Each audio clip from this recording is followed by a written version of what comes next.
उसमें फिर आपको पानी लगा देना है। जैसे ही आप पानी लगाते हैं उसके बाद में कुछ जो है आप यूरिया डाल देंगे उसमें, या फिर अगर आपने गोबर की खाद छोड़ रखी है तो आपको यूरिया नहीं डालना है। अगर आपने जैविक खाद या इस तरीक़ा का कोई उपयोग कर रखा है तो आपको क्या करना है, आपको उसमें यूरिया नहीं डालना है। और यदि आपने जैविक खाद इत्यादि का कोई उपयोग नहीं कर रखा है तो आपको उसमें यूरिया डालना होगा।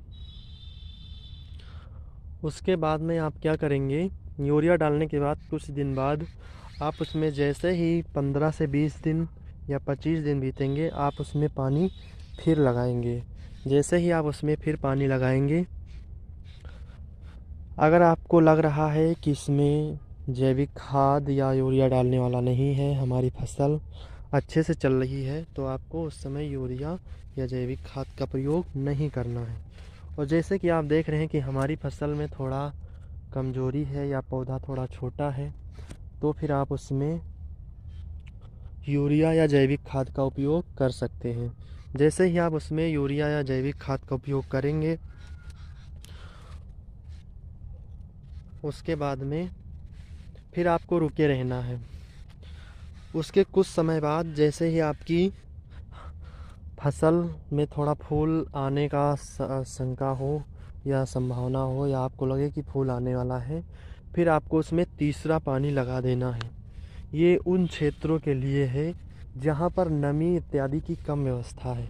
कई बार कुछ क्षेत्रों में नमी बहुत ज़्यादा रहती है तो इसमें आपको 1-2 ही पानी लगाना है।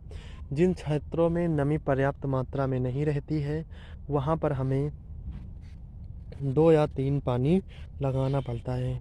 तो जैसे ही आप तीसरा पानी लगाएंगे फिर आपके फूल उसी में बन के और कलियाँ निकल कर के और छीमियाँ बन जाएंगी।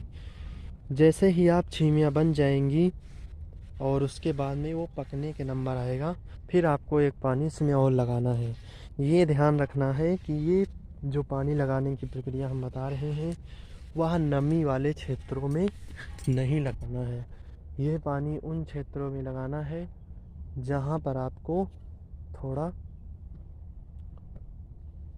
सूखा रहता है या बहुत जल्दी ही सूखा पड़ जाता है खेत, वहाँ पर आपको ये पानी लगाना है।